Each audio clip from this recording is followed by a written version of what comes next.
Caitlin Clark's Indiana Fever face uncertainty as WNBA CBA negotiations stall.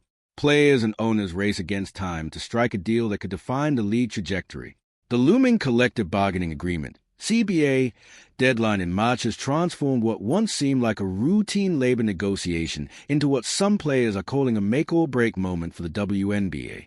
With the start of the 2026 season rapidly approaching and key elements of league business hanging in the balance, stars like Caitlin Clark and franchises from coast to coast are confronting a rare crossroads.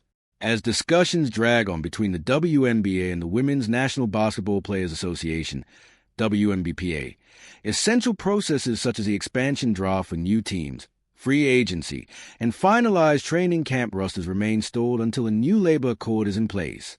According to league sources, with March only weeks away, all of these moving parts must align before the league can confidently head into its scheduled April 25th preseason slate, an outcome far from assured.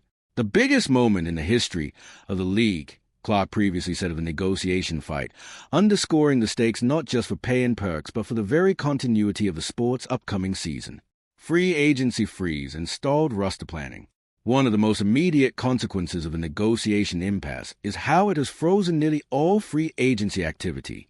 With no new CBA ratified, teams are prohibited from signing most unrestricted free agents, leaving dozens of roster spots in limbo across the league. That includes players such as Kelsey Mitchell, Natasha Howard, and Sophie Cunningham, each of whom would typically have been in the free agent market by now. For the defending champions and perennial contenders alike, uncertainty surrounding who will be under contract when the season begins has been more than theoretical.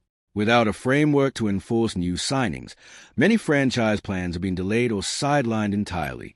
Key issues still unresolved. Despite movement on peripheral matters, the most significant point of contention remains the division of league revenue and how much of it players should receive. The WNBPA's latest offer includes a proposal to secure roughly 27.5% of gross revenue across the life of a new deal, beginning at 25% in its first year. Meanwhile, the league has maintained an offer that equates to about 70% of net revenue, which under typical accounting translates to less than 15% of gross. That divide has led league projections to suggest the players' demand could result in substantial financial strain under the current business model, a point league officials have repeatedly underscored.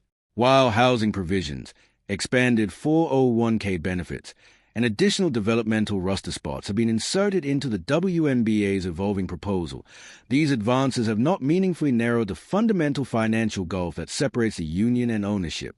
What's at stake in the looming March deadline?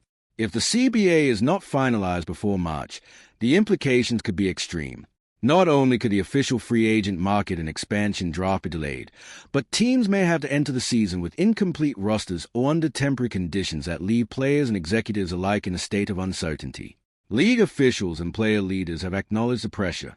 The WNBPA has previously authorized its executive committee to call a strike when necessary, a measure that reflects the seriousness of the standoff without yet committing to a work stoppage.